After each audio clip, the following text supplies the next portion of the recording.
So this is the latest film from writer-director Halina Reijn, who previously did Bodies, Bodies, Bodies, which we reviewed a couple of years ago. I was kind of mediocre on that film, but this is a big improvement for that. It's the maturity of a director. The story centers around Nicole Kidman's Romy, who's a high-powered CEO of an Amazon-style tech company. She's on camera a lot doing interviews, and she kind of has it all. She's high powered, very important corporate woman. She has a beautiful family. She's married to Antonio Banderas' character, who's a playwright or something like that in New York, has this really idyllic life, but something's kind of missing. And this is where we meet Harris Dickinson, who's her young intern at her company. They through circumstance, they end up meeting, having kind of intern kind of mentorship things. Eventually things turn inappropriate and steamy. I don't want to get in too much of it, but they develop a very unique power dynamic relationship, this kind of BDSM style relationship about power and subservience and all this. And it's very wild. It's very exciting. Of course, it all inevitably has to come crashing down, which it eventually does. But it was this. I really enjoyed this. It's really fun. It moves quickly, and it reminded me of The Substance because it's about an older woman giving a really incredible performance that's kind of it's very vulnerable. Like there's lots of very like explicit sexual scenes, there's lots of nudity. Definitely don't watch this with your parents. But it was good stuff. Really liked it. Zach, what questions do you have about it? Yeah, so coming off of Bodies, Bodies, Bodies, like one of the things I really liked about that movie is just how like wildly contemporary it feels. It's rare in a horror movie when you have a bunch of teenagers that are like caught in a haunted house with a killer, and kind of like the premise of Bodies, Bodies, Bodies. And the first thing they do is all whip out their cell phones and get on the internet, which is exactly where that movie goes. Like that's the first step. It's like, oh well, we're modern people of the world today, and we're going to use our phones for flashlights and internet. Whereas normally, like Cabin in the Woods movies, oh my phone doesn't work, or oh I left the charger in the car. Right? Those films have to find a way to excuse the conveniences of modernity away for a story to work. Whereas Halina Reijn leans right in and says, no, those are tools with which I can tell a story better. And I think that's special. So you talk about a bit of a corporate fling movie like this with a bit of seduction included. I would imagine that it feels wildly contemporary. And looking at it does. I mean, just looking at the trailer, lens choice looks like a lot of fun, great visuals. Presentation wise, tell me what I'm getting into here. Is this 2 hours of pastels? Is it exciting, action packed thrill ride? Like what am I settling in for to watch Babygirl? Am I sitting down with I a mean, glass of wine or an ice cold beer? I I mean, it's a lot of fun. It moves really quickly, and they develop this relationship fairly early on, and they're exploring it. And it's Nicole Kidman is the woman who has everything, but she's not happy. But it's not because she's like she's not. It's not a greed thing. It's there's something missing in her life, and instead of addressing what that is, she seeks it out elsewhere.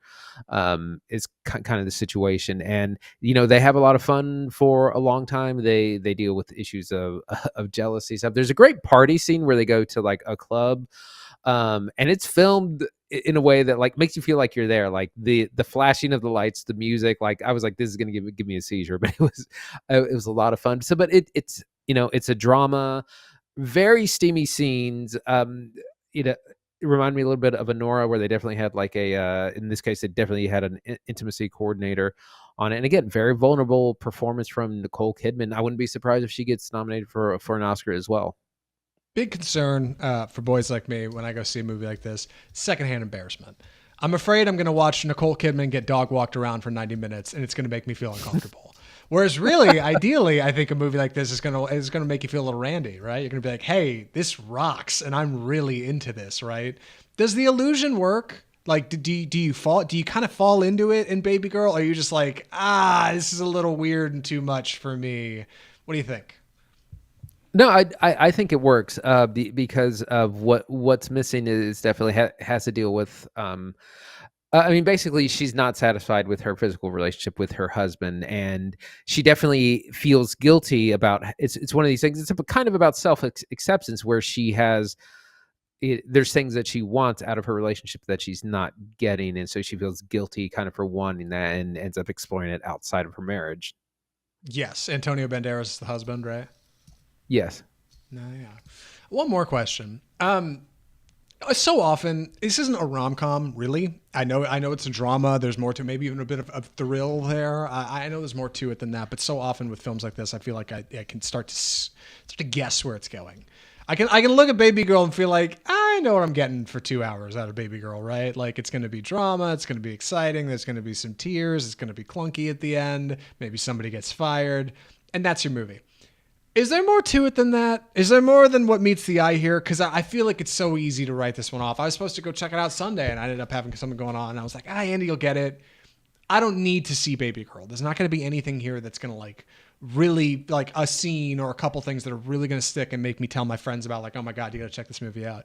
Is there more than meets the eye, or do you think it's maybe a little I boxed would in? say so. I would say so. It's definitely it goes places that are unexpected, and like I said, it really does a good job of exploring the kind of relationship dynamics between these two characters, and there's some interesting subplots going on as well. It doesn't end like you might think it would. No, I mean I've been telling people I've definitely been recommending it to people.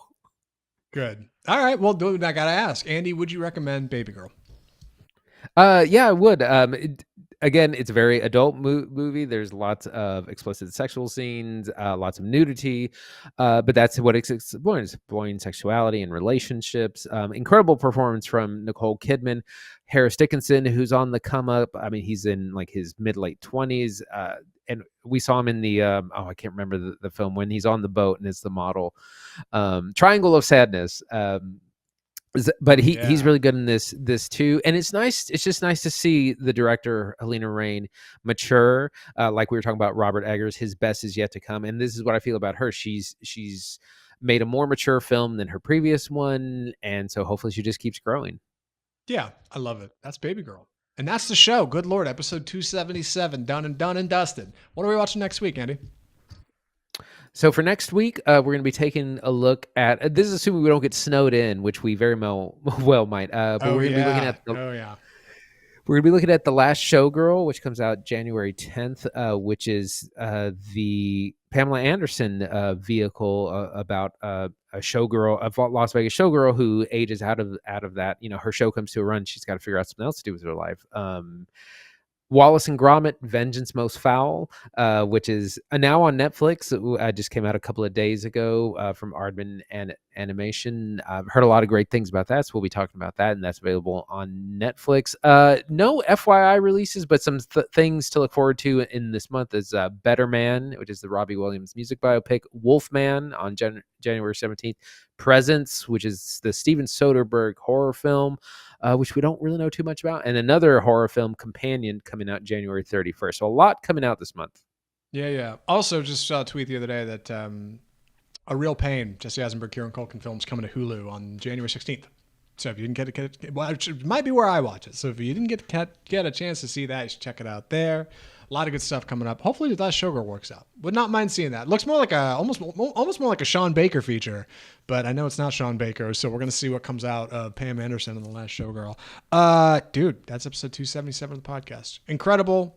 Ultra packed, maybe a little too thick in the middle, but you know what? Our next one will be leaner. I know it. If you enjoyed listening to the episode today, best way you can support us here at Offscript is just subscribe to the show wherever you're watching or listening. Hit that sub button; it's around there somewhere. I know it. Subscribe to the show and come back next week, or let us ding you when we come back next week. If you hit the notification bell, you can follow on Facebook and Twitter, Instagram, TikTok. You can check us out on YouTube and subscribe to the show there, and check out additional shorts we're doing. We have a website, offscriptfilmreview.com. You can email us correspondence directly at offscriptfilmreview.com. Let us know what you guys have been watching. Share with your boys. All right. Might even read it live on the podcast. Watch out.